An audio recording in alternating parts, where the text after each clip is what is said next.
de Jesus. Vai ser meu irmão em Cristo. Está vindo à igreja, tem uma esposa abençoada nos caminhos do Senhor. Não tem lugar mais feliz do que a igreja para uma família estar e servir ao Senhor. Quero convidar a igreja a colocar de pé e já vamos ouvir a palavra de Deus, amém? Em nome do Senhor Jesus. Mas cadê o vaso? Aonde o vaso está? Mas cadê o vaso?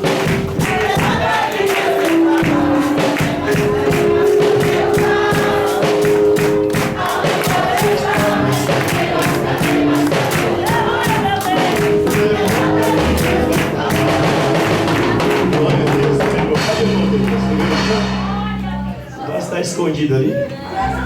Mandamos que Deus vai usar hoje para ministrar a palavra do Senhor, amém? Em nome do Senhor Jesus, glória a Deus. Nós estamos aqui numa campanha de 30 dias, 36 dias na presença de Deus, todos os dias oração e palavra. Pode vir para cá, Douglas, se quiser, mas se quiser também fica aí, você que sabe, amém? Em nome de Jesus, nós vamos orar em nome do Senhor Jesus. Oremos. Quantos querem ouvir a palavra de Deus? Senhor Deus, neste momento nós pedimos ao Senhor que use o teu servo agora, e que os nossos corações, meu Deus, estejam preparados, sensíveis, para ouvir, meu Deus, receber, guardar a tua palavra, para a edificação da tua igreja, para exortação e consolação. Assim, meu Deus, eu oro por cada vida neste lugar. Usa o teu servo agora, nosso irmão Douglas, e fala com a tua igreja em nome do Senhor Jesus. Amém. Irmão Douglas. Glória a Deus. Quero saudar a igreja com a paz do Senhor Jesus. Amém? Amém.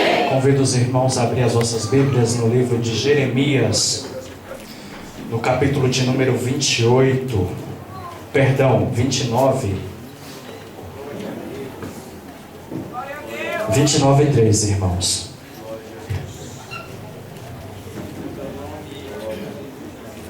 Aleluia, Jesus. Aleluia, glória a Deus. Glória a Deus. Quem achou diz amém? Amém. Glória a Deus. Jeremias capítulo 29, versículo 13, está escrito: buscar-me-eis e me achareis, quando me buscardes de todo o vosso coração. A igreja repete 1, 2, 3. Buscar-me-eis e me achareis, quando me buscardes de todo o vosso coração. Amém. Pode tomar sua santa em nome de Jesus. Louvado seja o nome do Senhor nessa noite. Eu estou tremendo aqui. Acho que é mais fácil pregar em congresso do que num domingo, né? Amém? Deus abençoe os irmãos. Louva a Deus pela vida dos irmãos nessa noite, todos que estão aqui. Louva a Deus por esta rica oportunidade que o Senhor Jesus me concede pela sua graça e infinita misericórdia nessa noite. Quero discorrer um pouco do texto aqui no livro do profeta Jeremias com os irmãos. Amém? Estamos numa campanha e hoje mais um dia dessa campanha abençoada, né? Eu louvo a Deus aí pela vida dos jovens. Eu tenho visto Deus trabalhar no meio desta mocidade, levantar novos pregadores, levantar pregadores, evangelistas. Amém? Eles têm me ajudado bastante e, se Deus quiser, estarei com eles aí nessa obra que nós estamos fazendo aí de oração nas madrugadas aqui na igreja, de evangelismo. Ontem nós fomos para a congregação lá em Suzano, no culto de jovens, e voltamos e Deus operou no meio do caminho, no metrô. Deus começou a salvar a gente, entregando folheto, evangelizando no metrô, no trem, e Deus fazendo uma grande obra, irmãos. E eu vejo na prática e não subestimo o poder de crente quando está unido na presença de Deus. E nessa noite eu sei que Deus tem uma palavra para o seu coração.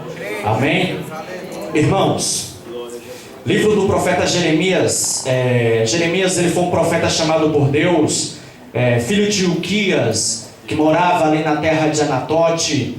A palavra do Senhor diz que Jeremias, ele era filho de um sacerdote, e ele veio iniciar seu ministério depois de uma certa reforma, ao qual o rei Josias começou a reinar no reino do sul, reino de Judá. Havia dois reinos em Israel: o reino norte, chamado Israel, e reino sul, chamado Judá. A Bíblia diz que havia dois reinos porque houve uma divisão de reinos. Então o reino de Israel, o reino norte, reino sul, reino de Judá. E no reino de Judá, irmãos, Depois que houve essa divisão, também se levantou um certo rei por nome de Manassés. E esse rei, ele foi um homem muito mau. A palavra do Senhor diz que ele procurava atentar o Senhor através dos seus atos. A palavra de Deus diz que ele queimava os filhos dele no fogo, oferecia aos deuses pagãos, aleluias, com o desejo de ver o Senhor Deus irado. Era assim que Manassés fazia. E depois o seu filho veio reinar também, chamado Amon, aleluias, e também seguiu os passos do seu pai, aleluias, idolatrando a outros deuses. Depois disso veio o rei Josias e estabeleceu uma reforma espiritual no reino do norte, o qual fez com que o povo de Deus se voltasse às palavras da lei, aleluias, o qual esse avivamento trouxe vida ao povo, e o povo voltou a ter temor de Deus, começou a lembrar da lei do Senhor, das promessas e de quem Deus era acima de tudo. Porque o povo de Israel tinha que lembrar, não da promessa em si, mas de quem Deus era. Porque Deus para Israel era muito mais do que alguém que iria prometer alguma coisa. Deus para Israel era tudo. Deus para Israel era Pai. Tanto é que quando nós vejamos ali em Deuteronômio, Deus fazendo as suas promessas para o povo, Deus prometendo bênção e maldição, o povo dizia amém, porque o povo não estava preocupado com o que Deus estava falando, o povo estava preocupado com quem estava falando, aleluia, independente do que viesse a acontecer em Israel, o povo só estava preocupado se eles estavam debaixo da vontade de Deus. Era exatamente esse o pensamento de Israel naquele momento. Porém a palavra do Senhor diz que passou-se o tempo e se levantou um rei chamado Joacás, e esse rei começou a reinar, aleluia. Esse rei se afastou de Deus, endureceu o coração, fez aliança política com outros povos, o qual não precisava, porque o povo de Deus era guiado e todas as suas necessidades era suprida por Deus. Deus era o centro, porém eles acharam que as alianças com povos estranhos faria com que eles viessem a viver de forma melhor. Então a palavra do Senhor diz que eles se afastaram. Foi quando iniciou-se o ministério de Jeremias. Não há na Bíblia, irmãos, nenhum ministério profético com tanto peso como foi o de Jeremias, o qual foi um profeta, o qual a Bíblia diz que foi um profeta chorão, um profeta de lágrimas, um profeta que tinha uma grande responsabilidade. Certa feita ele orando a Deus e disse: Senhor, oxalá que minha cabeça se tornasse caixa de água e os meus olhos como torneira, a fim de que eu viesse chorar sempre na tua presença. Jeremias, ele era um homem, um profeta que era quebrantado diante de Deus. Ele era um homem que era sensível à voz do Espírito Santo. E quando Deus chamou Jeremias, ainda adolescente, mais ou menos entre os seus 17 a 20 anos, ele se intimidou, porque para falar para uma nação poderosa, para falar para reis, para falar para poderosos, homens que tinham poder aquisitivo, homens que eram influentes, homens que sabiam falar mais bonito do que ele, falar para sacerdotes que conheciam a lei de có e salteado, falar para homens que achavam que era, aleluia, porém estavam apostatados de Deus. Não era fácil para um jovem chamado Jeremias. Porém, quando Deus vocaciona o homem, Deus não está olhando a idade do homem. Quando Deus vocaciona o homem, ou quando Deus chama o homem, Deus não está olhando de onde o homem está vindo, Deus não está olhando quem o homem é, Deus não está olhando a sua família, Deus não está olhando para a sua conta, Deus não está preocupado com nada disso. Deus está preocupado apenas em encontrar alguém que vai pregar a palavra contra alguém que está apostatado contra Deus. E é esse povo que Deus está vocacionando, é esse povo que Deus está chamando. A palavra do Senhor diz que então Jeremias começa a falar: Senhor, ai de mim que sou uma criança, não sei falar. Jeremias olha para a sua incapacidade e quem sabe para a sua imperfeição. E é bem desse jeito. Se nós olharmos para nós nunca faremos nada para Deus, porque não é fácil fazer alguma coisa para Deus quando nós colocamos a nossa confiança no nosso braço. Não é fácil fazer alguma coisa para Deus quando o homem olha para si mesmo e acha que é ou não é capacitado para fazer alguma coisa. Porém, quando o homem olha para Deus, aleluia, e coloca a sua força nele, a sua esperança nele, a sua coragem nele, a sua alegria nele, a sua virtude nele, os seus valores nele, Satanás pode até tentar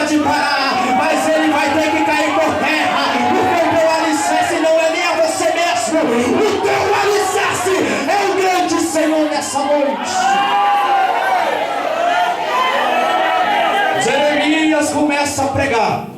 O povo é chicoteado por diversas profecias. O povo é martelado com diversas profecias.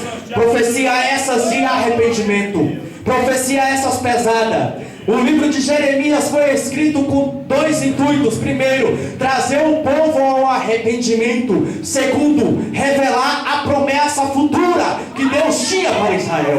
Aleluias. Então o profeta estava incumbido de trazer e de pregar uma palavra que viesse fazer com que os ouvintes desta mesma palavra entendessem que eram pecadores na sua alma e no seu coração, e o arrependimento e o temor do Senhor viesse cair sobre eles e eles voltassem para Deus. Essa foi a mensagem de Jeremias. Agora, como que um profeta, criança, quem sabe não tinha nada, o seu pai, Uquias, também era um simples sacerdote, como que uma criança que aparentemente aos olhos físicos não é nada, não é ninguém, aleluia, vai pregar para alguém que é, que pode, que faz, tem poder de matar e tem poder de proteger, assim, em certo momento, eram os reis de Israel? Como que um menino, aleluia, vai olhar para cima e vai dizer, mas eu, Senhor, você vai entender onde eu quero chegar. O que eu quero dizer é o seguinte, que não devemos nos preocupar com status, não devemos nos preocupar para quem o Senhor nos manda pregar, não devemos nos preocupar até com o que fará com nossa vida, devemos nos preocupar simplesmente em obedecer àquele que está mandando nós abrir a boca e pregar a palavra. Eu vou chegar lá, Jesus, aleluia. A palavra do Senhor diz, Jeremias começa a pregar sobre arrependimento. Ora, por que a palavra arrependimento tem que ser pregada nesse livro? Arrependimento significa, ou quer dizer metanoia, que significa voltar o caminho, ou sair de uma trajetória que você estava indo errado e voltar ao caminho de origem. Metanoia, mudança de pensamento, mudança de atitude, mudança de sentimento, mudança de caminho.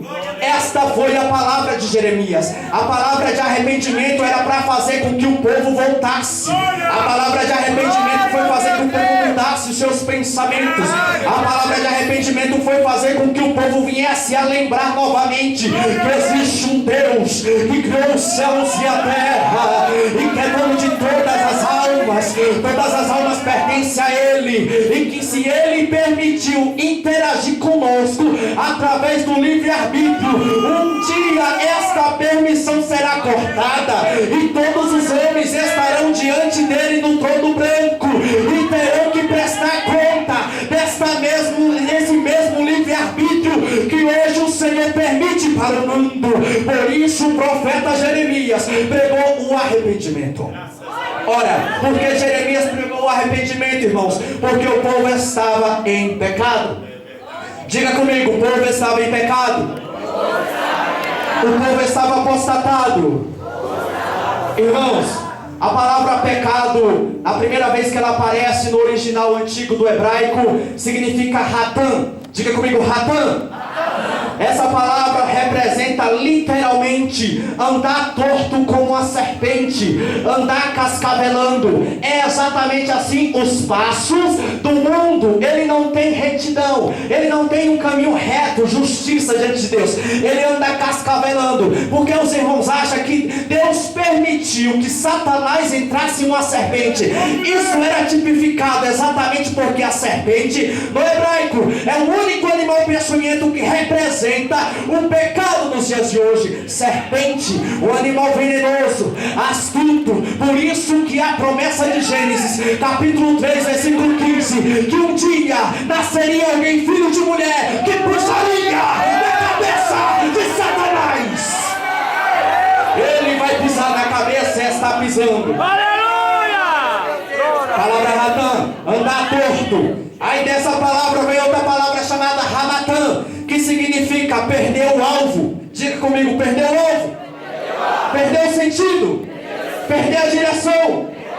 E observe como é assim assim o ser humano, ele sempre perde o alvo, ele sempre perde a direção, ele não sabe o caminho que segue. Sabe por quê? Porque o homem geralmente, ele confia na força do seu braço, ele confia na força do seu espírito interior, ele confia no seu ego. Então, porém, que isso tudo, irmãos, aleluias, é relativo, porque não leva o homem a Deus, nada disso leva o homem a Deus. Entenda isso, que por mais bom que você seja, por mais educado que você seja, por mais pessoa de família que você seja, se você não tiver a direção de Deus sobre a sua vida, você sempre vai andar torto, você sempre vai andar cascavelando na presença de Deus. Você não tem um futuro, você não tem um futuro espiritual, você não tem um destino. Por que eu falo sobre isso? É porque Deus tem chamado um povo, não para viver bem nessa terra simplesmente, mas para morar nas mansões celestiais.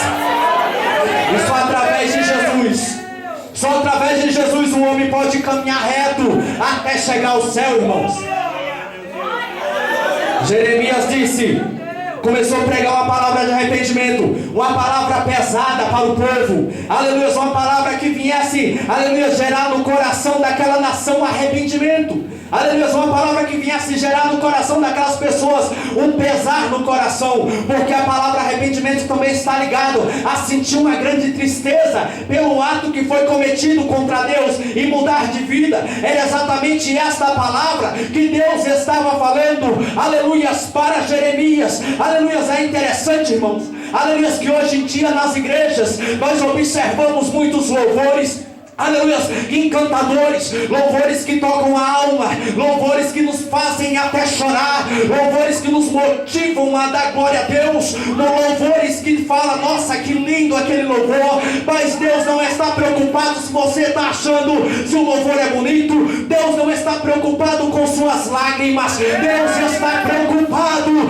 é se você vai gerar arrependimento no seu coração, porque a palavra diz que Esaú buscou arrependimento mesmo com lágrimas e não achou. Então nem sempre lágrimas é sinal de arrependimento. Agora mudar de atitude é mudança de vida, é sinal de arrependimento, é sinal de conversão.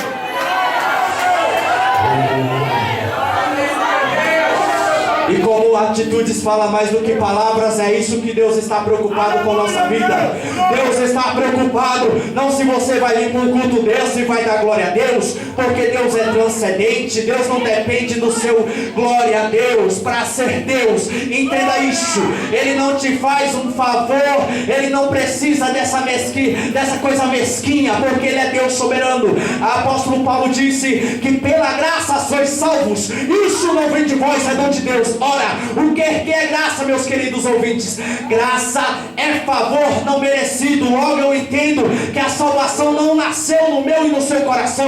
A salvação nasceu no coração de um Deus que poderia fechar as portas do céu e dizer, não vou salvar ninguém, mas Ele abriu as portas, derramou sua graça e decidiu a salvar você através da sua graça. Graça essa que pode ser resistível. Por que resistível? Porque Deus decidiu interagir com o homem através do livre-arbítrio. Graças a Deus! Não é uma graça irresistível, é resistível. Hebreus capítulo 12, versículo 14 diz, não se prive da graça de Deus. É resistível. Se hoje você ouvir a palavra de Deus e decidir trancar seu coração, Deus não vai te pegar na força, embora Ele poderia muito bem fazer isso. Se hoje o Senhor fechar os céus para você, você nunca mais terá uma oportunidade de salvação.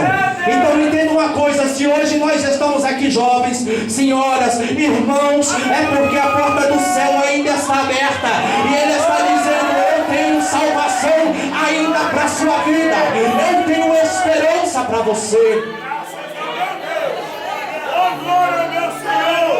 Graça, se essa graça não fosse dada sobre a terra, essa graça se não fosse dada, os homens andariam loucos aí nessa terra, apesar que já andam.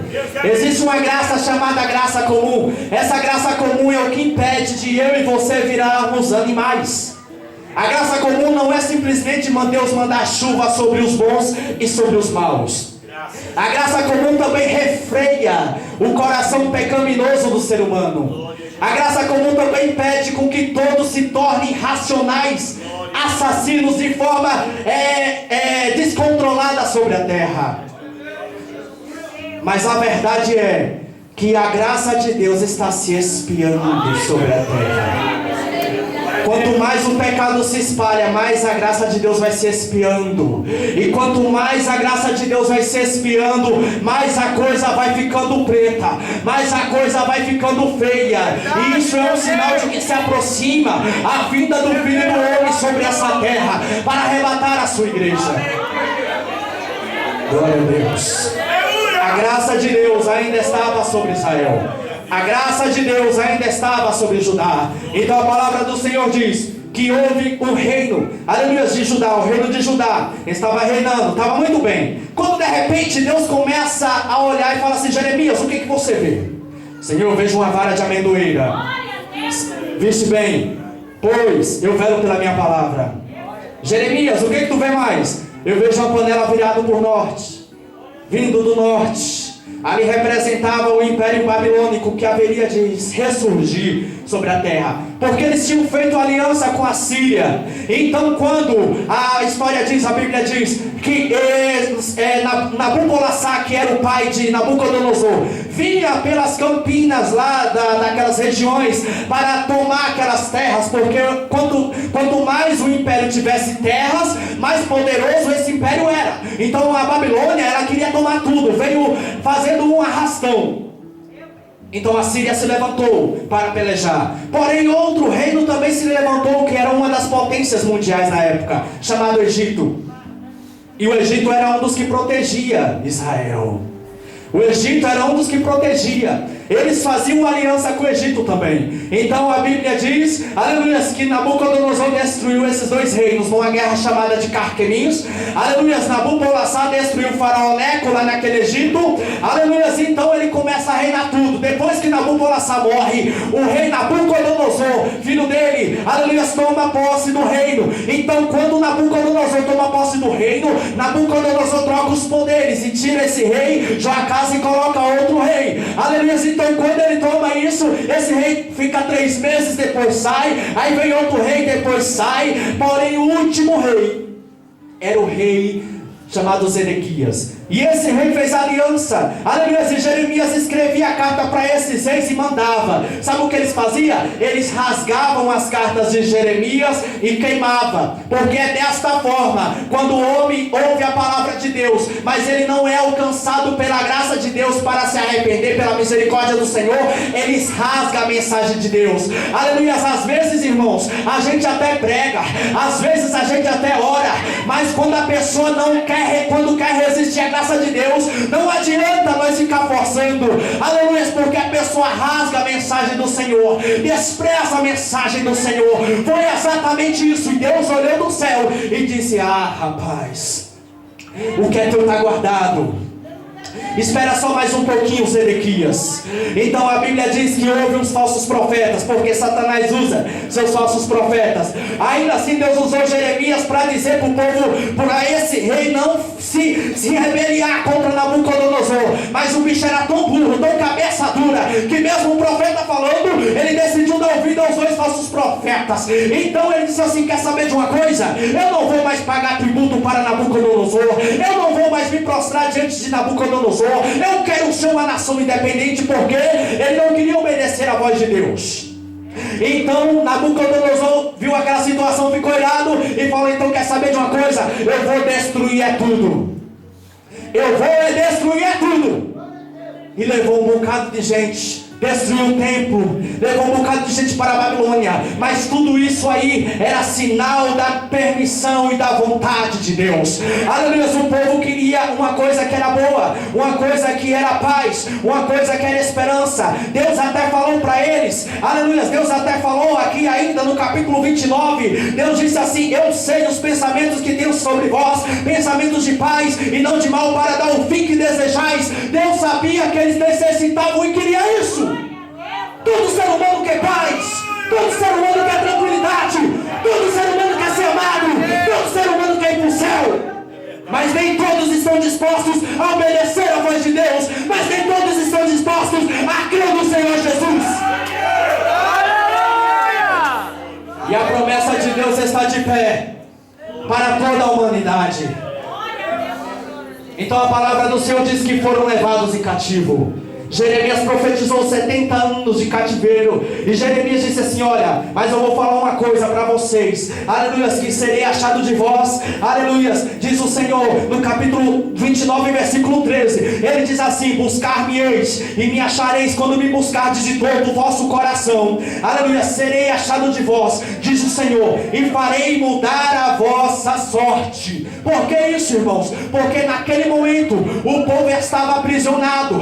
Então disse: congregai-vos de todas as nações e todos os lugares para onde vos lancei. Deus queria que eles se unissem. Deus queria que eles se unissem para fazer um clamor unido, para começar a invocar o nome do Senhor. Não é de forma independente.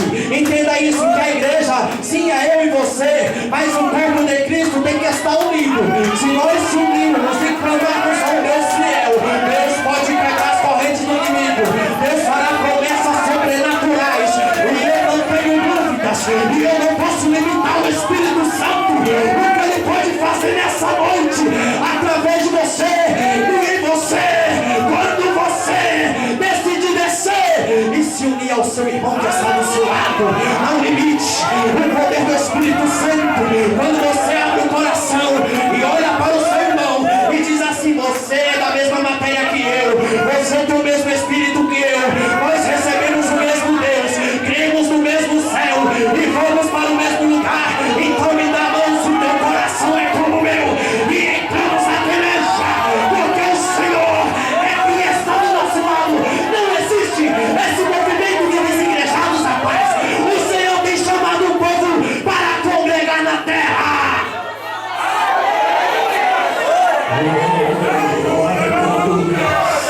Aleluia, aleluia, aleluia, Senhor da glória.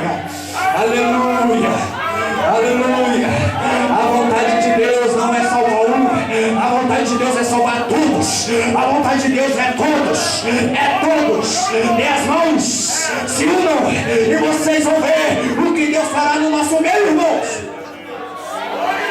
Enquanto os amigos ajudavam Moisés, a Bíblia diz que ele vencia a peleja. Enquanto os 70 estavam no mesmo Espírito buscando, Deus mandava o Espírito sobre eles. Enquanto os 300, uma minoria se unia, Deus destruía os artes de Satanás e do inimigo.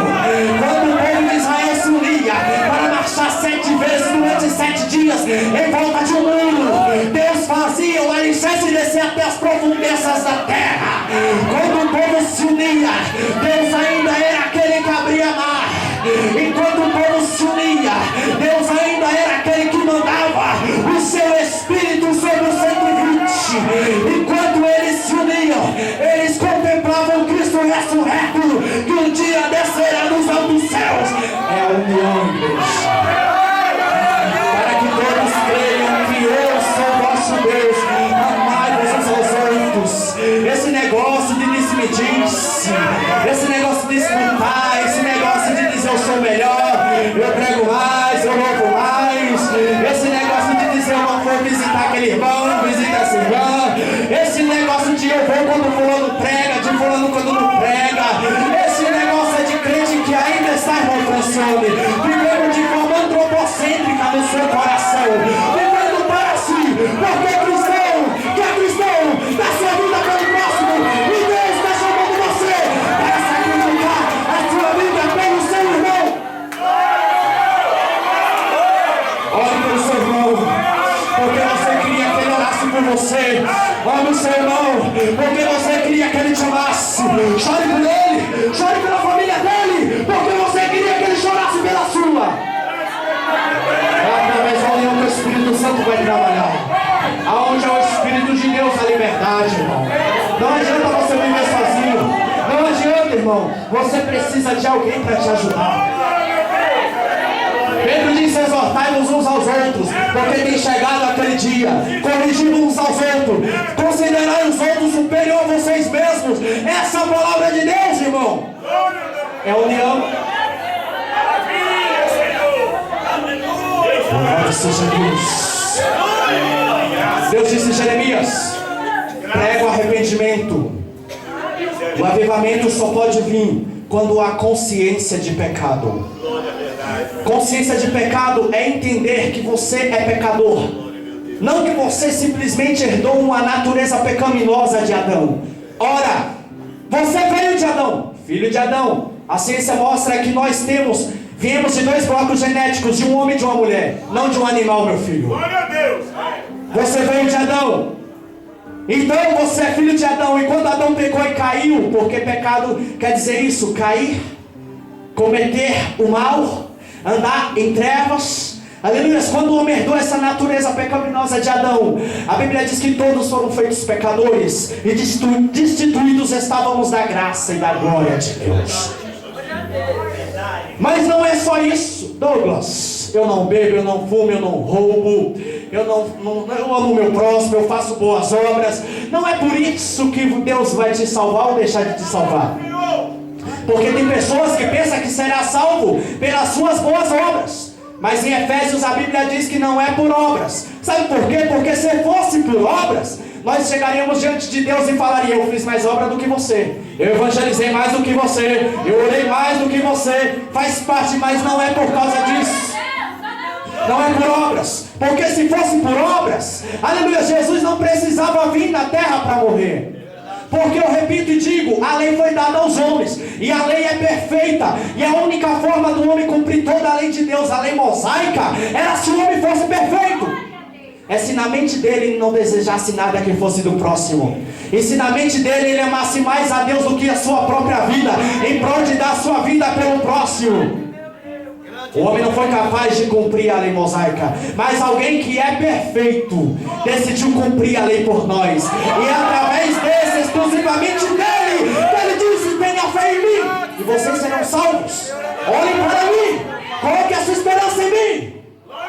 Essa terra vai se passar.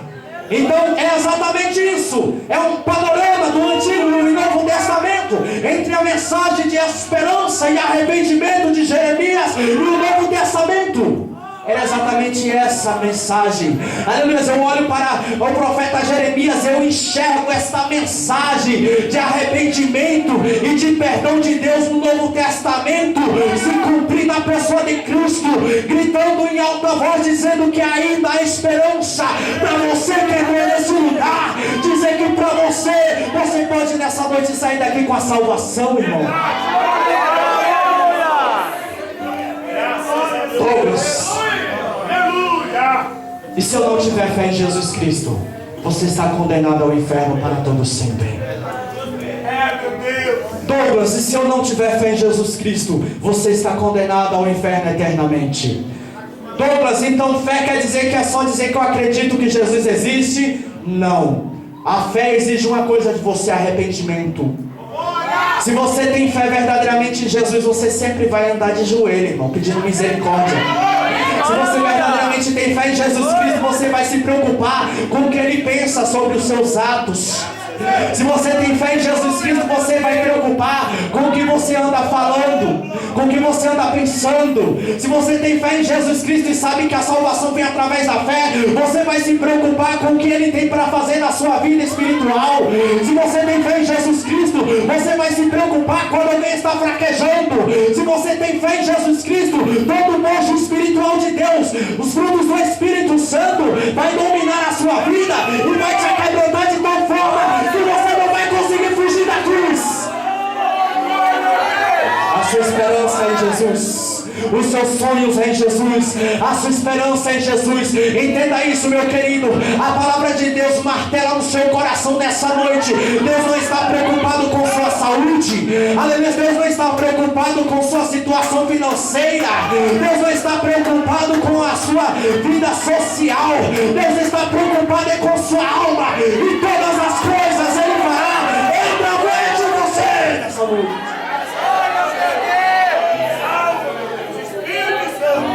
Buscar-me-eis e me achareis, quando me buscardes de todo o vosso coração. Buscar-me-eis e me achareis, quando me buscardes de todo o vosso coração. Repita comigo: buscar-me-eis e me achareis, quando me buscardes de todo o vosso coração. Diga mais forte: buscar-me-eis e me achareis, quando me buscardes de todo o vosso Essa é a promessa de Deus. Deus não está tão longe que não possa te estender a mão nessa noite. Deus não está tão longe que não possa ouvir o seu coração nessa noite. Deus não está tão longe que não possa ouvir o seu clamor nessa noite. Ainda há esperança para você nessa noite. Se é de alegria que você está precisando, buscar-me-eis e me achareis quando me buscardes de todo o vosso coração. Se você está passando por algum problema, buscar-me-eis e me achareis. Aleluia. Quando me buscardes de todo o vosso coração. Se te falta alguma coisa, buscar-me-eis e me achareis. Quando me buscardes de todo o vosso coração. Se está ansioso, inquieto, desesperado, buscar-me-eis e me achareis. Quando me buscardes de todo o vosso coração. Se está preocupado com o teu futuro, buscar-me-eis e me achareis. Para que me encontrares, quando me buscardes de todo o vosso coração, a resposta de Deus, a solução de Deus em todas as situações para a sua vida, é quando você buscar de todo o teu coração.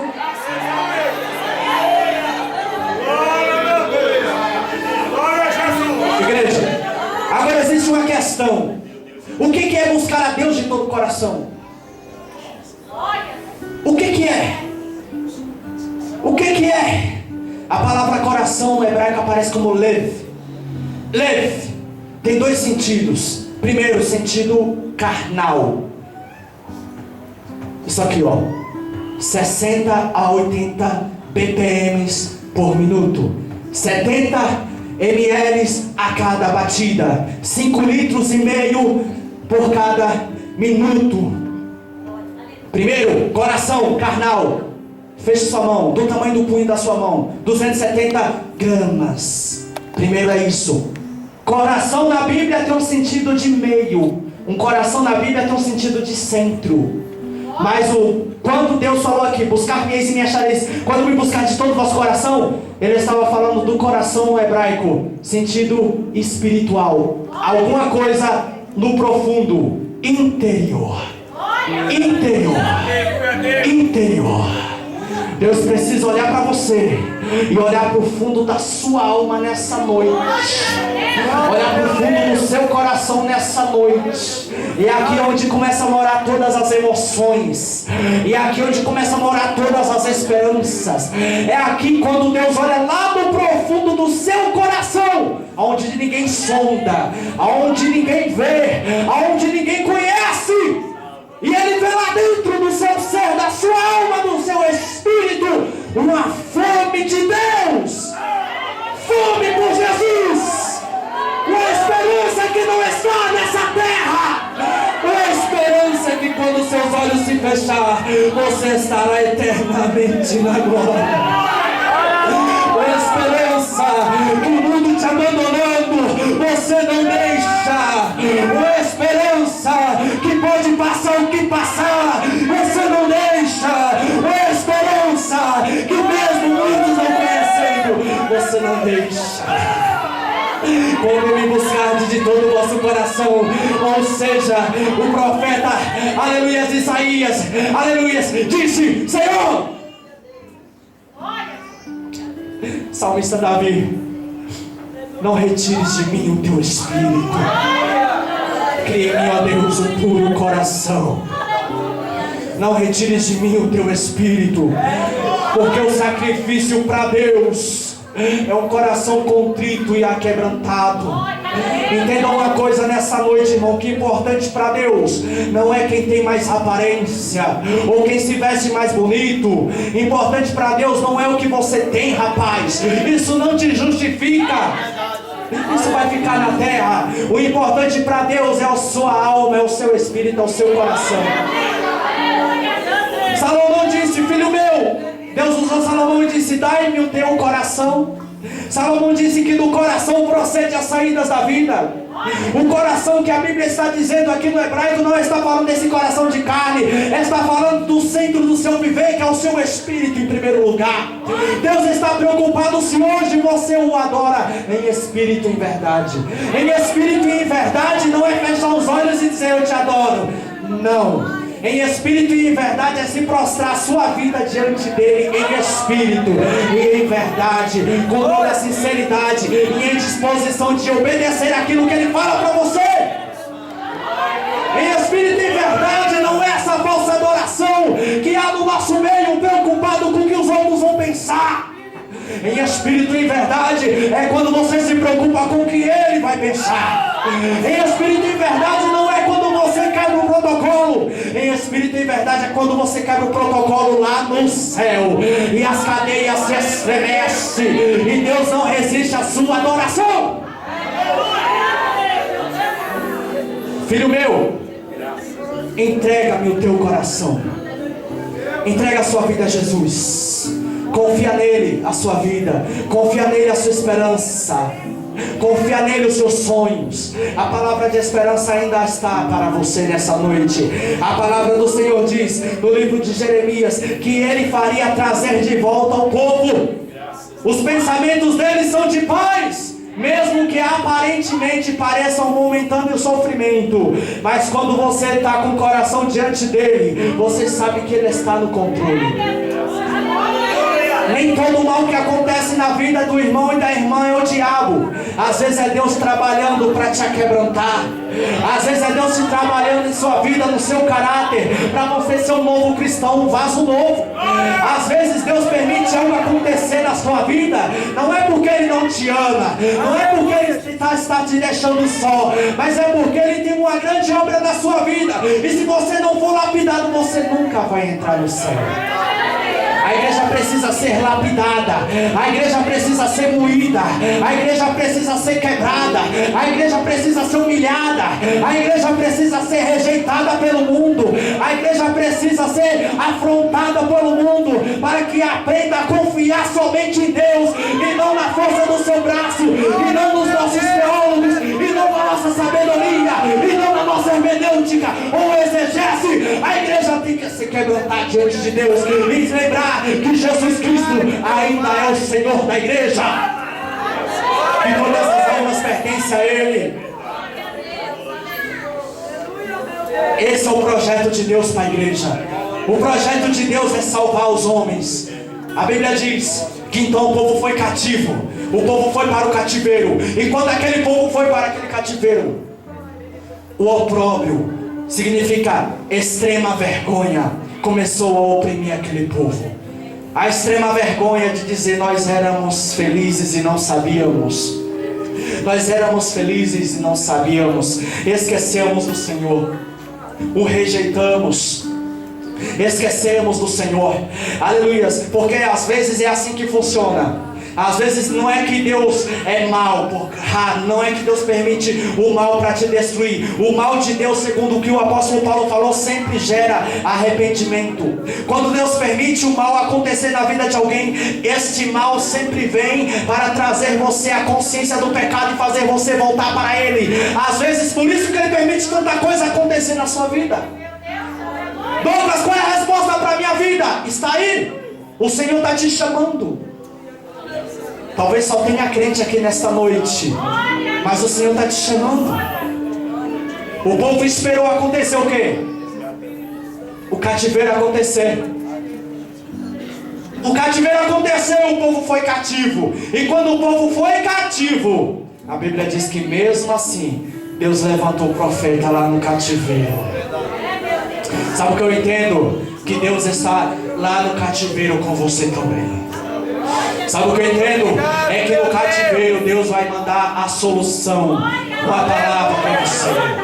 Meu irmão, você não é tão fraco como você pensa. Se você ouvir a palavra de Deus e decidir executar aquilo que Deus pode fazer, nenhum inferno vai te parar mais. Aleluia. Não coloque as suas forças nas pessoas. Aprenda nessa noite a depender somente de Jesus na sua vida espiritual. Não dependa simplesmente de irmão A, irmão B para orar por você. Não dependa de irmão A, de irmão B para estudar a palavra do Senhor. Dependa de você para conhecer ao Deus que tem te chamado. É você, é você. É no cativeiro que Deus levanta profeta e Deus conta com você. É no cativeiro que Deus levanta profeta e Deus conta com você. É no cativeiro. É no cativeiro que o seu caráter é moldado. É no seu cativeiro. Deus não quer que você seja um crente melindroso, um crente manhoso, um crente não me toque. Deus tem nos chamado é para ir no cativeiro. Dá esperança, solução para as almas. É no cativeiro que a glória de Deus se manifesta. É no cativeiro que a esperança lá do fundo do poço, aleluia, é no cativeiro que o povo lembra de Deus. É no cativeiro. E a palavra do Senhor diz que Ele, aleluia, aleluia, Ele nos libertou para libertar. Aleluia. Então se Ele te libertou do cativeiro, então é para tu libertar. Se Ele te libertou do cativeiro, então é para tu adorar. Se Ele te libertou do cativeiro, é para tu buscar a Ele. Quantos aqui estavam oprimidos no cativeiro, mas o Senhor abriu as portas do cativeiro para você, te deu esperança. Meu Deus, entenda isso. As portas estão abertas para você nessa noite. Aleluia. Peça a Deus para mudar o seu caráter. Peça a Deus para criar meios para te aperfeiçoar. Peça a Deus para te ajudar. O Senhor corrige a todos quanto ama. A palavra do Senhor diz que Ele tem que nos corrigir. Aleluia. E nós temos que nos julgar, para que nós não sejamos julgados pelo mundo. Então entenda isso, que quando o Senhor te corrige, quando o Senhor permite a prova, quando o Senhor permite o cativeiro, é porque Ele está te moldando.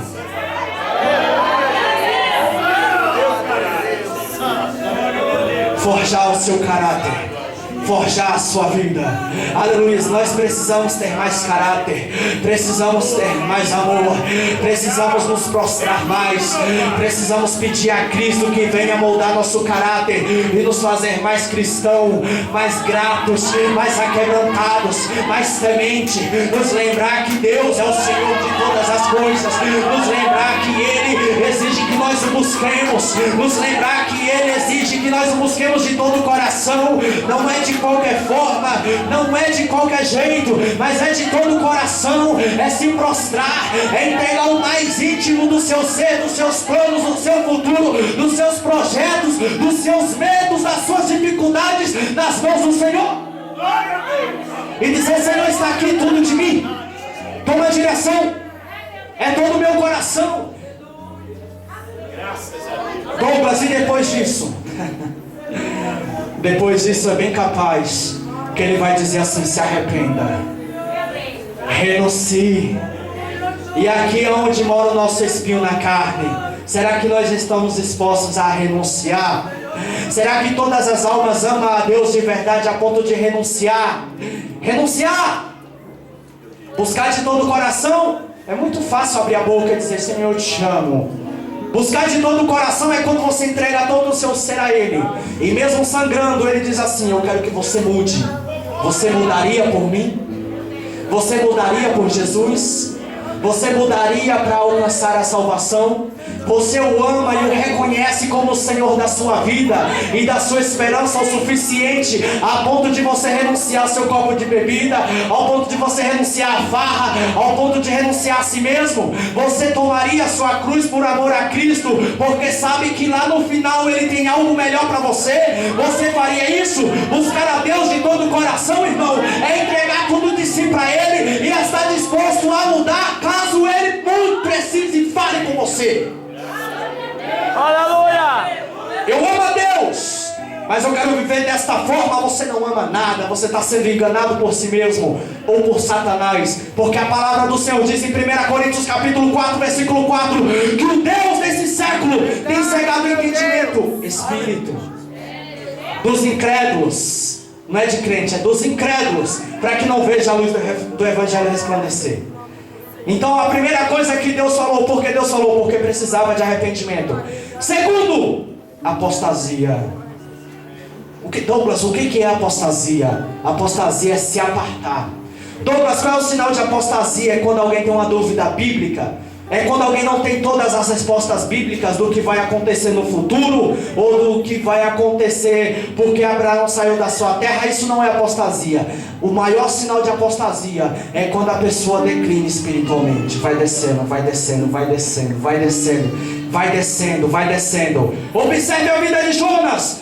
ele estava lá em cima e foi descendo, foi descendo, foi descendo, foi descendo, foi descendo, foi descendo até o fundo do navio, nos altos mares, e veio ainda por baixo. A apostasia é quando as pessoas dizem que amam a Cristo, mas a sua vida espiritual só está descendo lá para baixo. A apostasia é quando um bocado de crente diz que ama a Deus, que ama Jesus, mas vive como o mundo. Verdade, meu Deus. A apostasia é quando as pessoas dizem que creem em Jesus e diz que vai para o céu, mas a sua vida está lá embaixo. Aleluia, Deus. Somente a graça de Deus pode te alcançar lá embaixo e te trazer de volta para a presença dele. Douglas, eu não quero. Então tu vai continuar descendo. Sabe por que vai acontecer tristezas na sua alma, tribulação, possessão demoníaca e tantas outras hostes espirituais? É porque tu decidiu viver a tua vida espiritual lá embaixo. Porque tu não está disposto a clamar de madrugada, botar a boca no pó. É porque tu não está disposto a jejuar, sacrificar a tua carne. É porque tu não está disposto a renunciar a você mesmo. Porque tu ama mais a novela do que a Cristo. Porque tu ama mais o mundo do que a Cristo.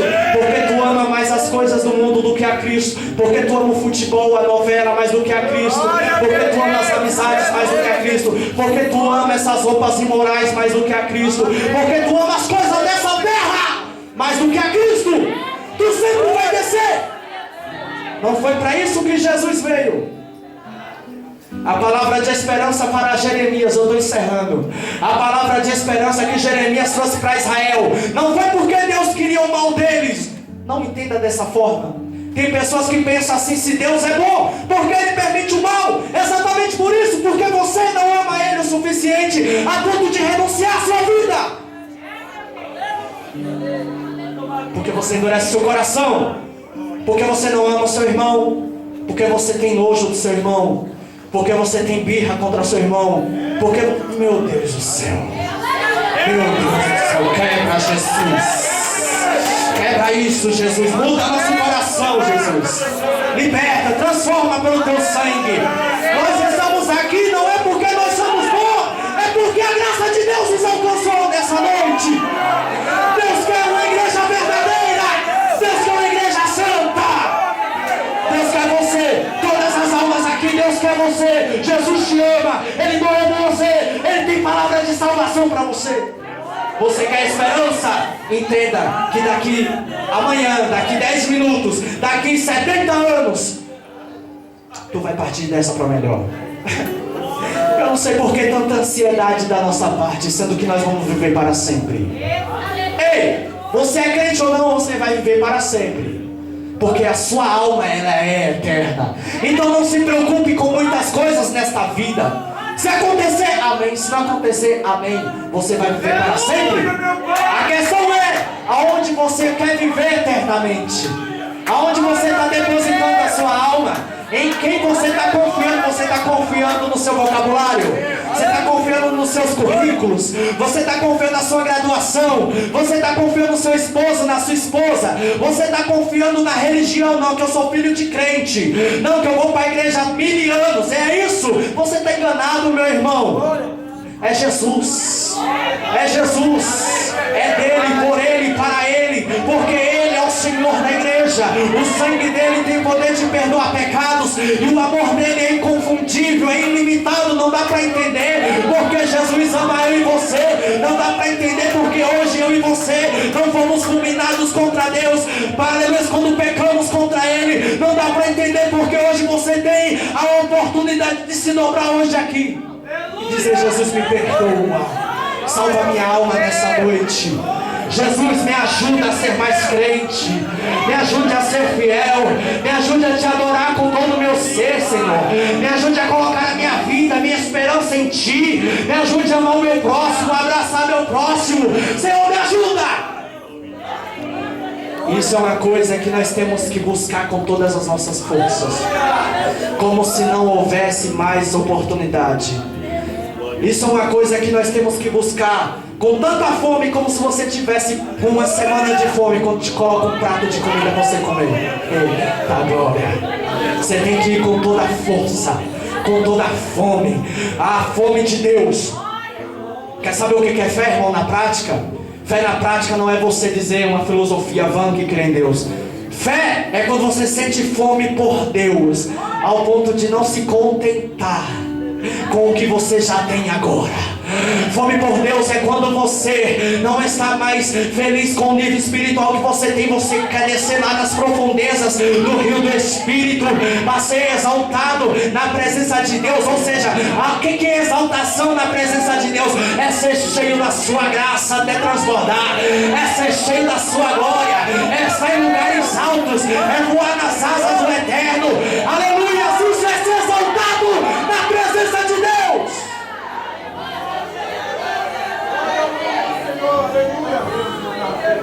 A Patrícia vai louvar um hino nessa noite.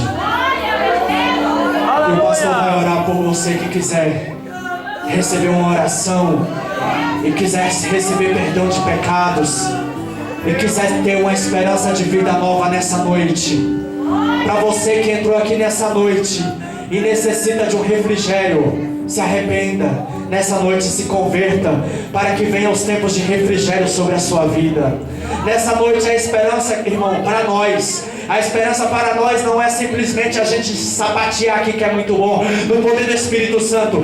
A esperança para nós é saber que hoje você vai dobrar os seus joelhos ou dormir na sua cama e a sua alma está guardada em Deus. A pregação antigamente era da seguinte forma: eu sou salvo em Cristo Jesus. A preocupação dos reformadores era dizer: eu sou salvo em Cristo Jesus. A pregação antigamente era dizer: eu sou salvo. Você é salvo em Cristo Jesus? Isso é uma resposta que só você pode dar para você e para Ele mesmo. A preocupação antigamente era essa, irmão. Não é essa pregação fajuta, não é essa pregação de bem-estar que faz até você babar nessa cadeira. Não é isso.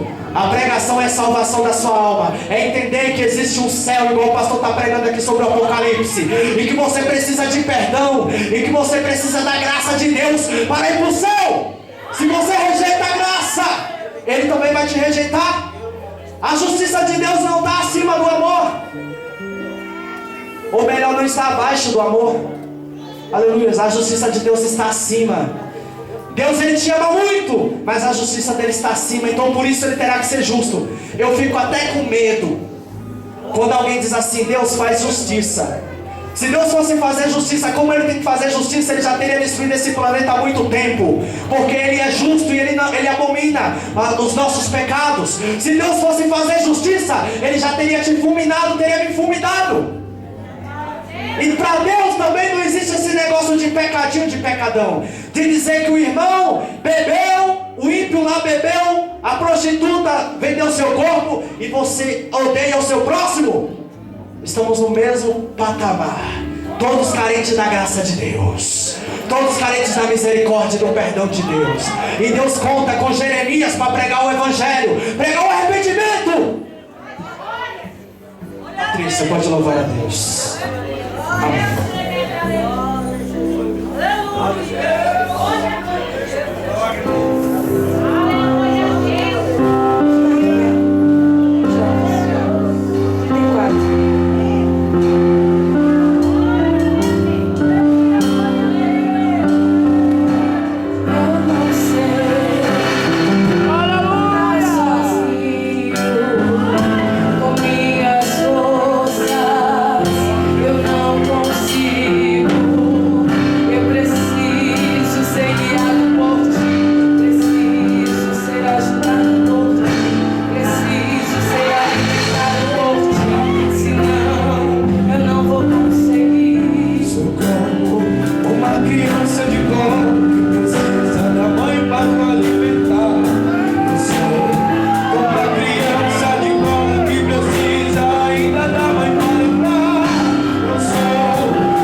Eu sou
ser humano fizer na terra, se for sábio, deve fazer pensando na eternidade.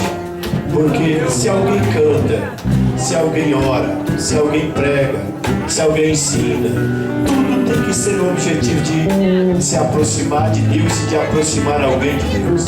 Então o Senhor Jesus diz: pregai o Evangelho a toda criatura. Aquele que crê, for batizado e persevera até o fim, será salvo.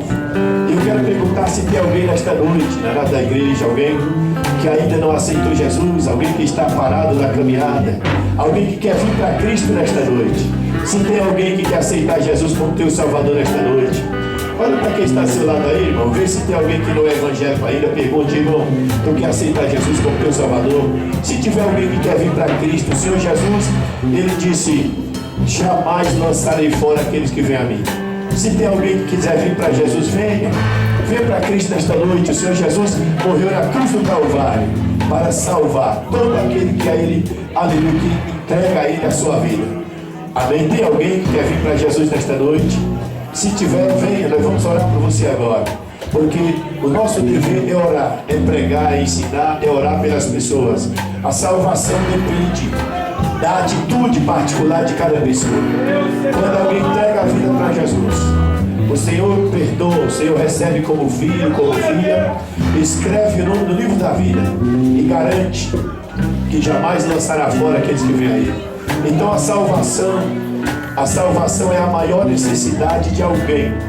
A maior necessidade do ser humano não é dinheiro, não é ficar rico, não. É Jesus, é de Jesus que ela precisa. Então se tem alguém que quer vir para Cristo, venha. Venha para Jesus. Venha para o Senhor Jesus. O Senhor Jesus, Ele disse: vinde a mim. Amém? Já vamos orar por Ele. Vamos orar em nome do Senhor Jesus. Vamos orar. Meus dois são deficientes auditivos, mas nós vamos orar por eles. Vem cá. Vem cá. Nós vamos orar por eles em nome do Senhor Jesus. Amém? Vem cá, nós todos. Vem cá. Vamos orar. A igreja estende as mãos para cá. E se tiver alguém que quiser vir para Cristo, venha. Nós vamos orar, nós estamos aqui para isso. Se tiver alguém que aceitar Jesus como Senhor e Salvador, venha. Vamos orar. Senhor Deus, recebe, meu Deus, esta jovem em tuas mãos, abençoa a vida dela. Dê graça, saúde e paz. Em nome do Senhor Jesus, livra ela de todo mal, de todo embaraço. Abençoe a vida dela, Senhor. Meu Deus, também oro por esse jovem. Que o Senhor, meu Deus, repreenda o mal e dê paz, dê alegria do teu Espírito na vida dele. Faz um milagre na vida desse jovem, desse casal. Que o Senhor venha, meu Deus, direcionados pelo teu poder, pela tua graça, pela ação do Espírito Santo na vida dele e na vida dela, Senhor. Abençoa, livre e guarda de todo mal, de todo perigo, e dê a graça e a paz, meu Deus. Ó Senhor Jesus, nós aqui estamos crendo na tua palavra. Sabemos que tu és poderoso, meu Deus, para curar, para salvar, para transformar. E eu peço ao Senhor, meu Deus, a salvação para a vida dessa jovem, desse jovem, em nome do Senhor Jesus, meu Pai. Eu oro também, meu Deus, no nome do Senhor Jesus. Então, meu Deus, essa jovem em tuas mãos, que a alma dela venha, meu Deus, do encontro real com o Senhor, que ela venha, meu Deus, entregar a vida em tuas mãos, que o Senhor converta o coração dela ao Senhor. Meu Deus, segue ela como muralha de fogo, livre ela de todo mal, ajude ela a se firmar em tua presença, meu Deus. Eu oro, meu Deus, neste momento, em nome do Senhor Jesus. Eu oro também, meu Deus, para esta senhora, que o Senhor, meu Deus, transforme a vida delas, ajude, livre de todo mal. Pai, quebra todos os laços do inimigo, Senhor, e faça, meu Deus, em nome de Jesus, uma obra completa na vida desta mulher, meu Deus. Senhor, que a alma dela, não só o espírito, mas a alma e o corpo, sejam transformados para a glória do teu nome. Como o Senhor pregou, falou nesta noite, que há esperança. Meu Deus, que o Senhor venha à busca de todo o coração. Meu Deus, haverá retorno, haverá paz. Então que o Senhor, meu Deus, põe no coração dela esta palavra. E que ela, meu Deus, tome esta decisão de entregar a vida em tuas mãos. Pois, Senhor, somente com esta atitude, meu Deus, de se voltar para o Senhor. Assim, meu Deus, eu peço em favor dela, que o Senhor, Espírito Santo, faça esta obra na vida desta mulher. Meu Deus, na vida do lado dela, na família, na vida dessa jovem também. Pois assim, meu Deus, eu sei que será restaurado, oh meu Deus, o que o Senhor quer fazer na vida delas, em nome de Jesus. Glória a Deus. Deixa eu perguntar, a senhora já conhece a palavra de Deus? A senhora quer aceitar Jesus como teu Senhor e Salvador?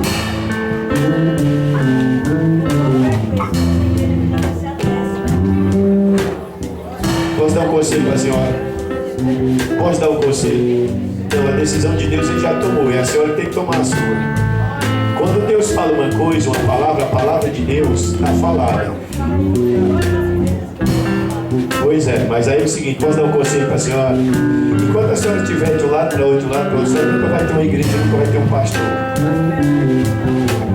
Ele já deu na palavra, ele já deu na palavra, a palavra é falada. Quando a senhora se volta para Deus, eu vou pregar, aí está a decisão. Porque a decisão é pessoal. Imagina só uma pessoa que quer casar. Ela tem que decidir com uma pessoa que ela quer casar. Se não decidir, não casa nunca. Vai ficar morrer solteiro, entendeu? Então tem que olhar, eu quero essa pessoa. Então decide. Tu quer aceitar Jesus como teu Salvador, João? E você já aceitou já? Glória a Deus. Já aceitou? Quer aceitar Jesus como teu Salvador? Já aceitou? Já aceitou? Tu quer que a gente ore por vocês? Então vamos orar. Senhor meu Deus e Pai, toma esse jovem em tuas mãos, abençoa a vida dele, que ele permaneça firme na tua casa e em tua presença. Livra ele de todo mal, de todo embaraço. Senhor, firma os passos dele nos teus caminhos. E assim, meu Deus, eu oro por esta mulher, por esta jovem. Eu oro, meu Deus, por todas estas pessoas. Que elas, cada uma delas, tome a decisão, Senhor, de seguir os teus caminhos. E que o Senhor abençoe a vida delas. Guarda-as em paz e livra de todo o mal. Assim, meu Deus, eu oro que guarde toda a tua igreja em paz. Senhor, despede-nos em paz para nossos lares. Dai-nos uma noite de paz, uma semana de vitória. Abre porta de emprego para os que estão desempregados. E abençoe todos que estão trabalhando. Assim, meu Deus, eu oro por toda a tua igreja. Nós oramos nesta hora, meu Deus, em nome do Senhor Jesus. Dai-nos a tua bênção. Nós oramos e te agradecemos, Deus, em nome do Senhor Jesus.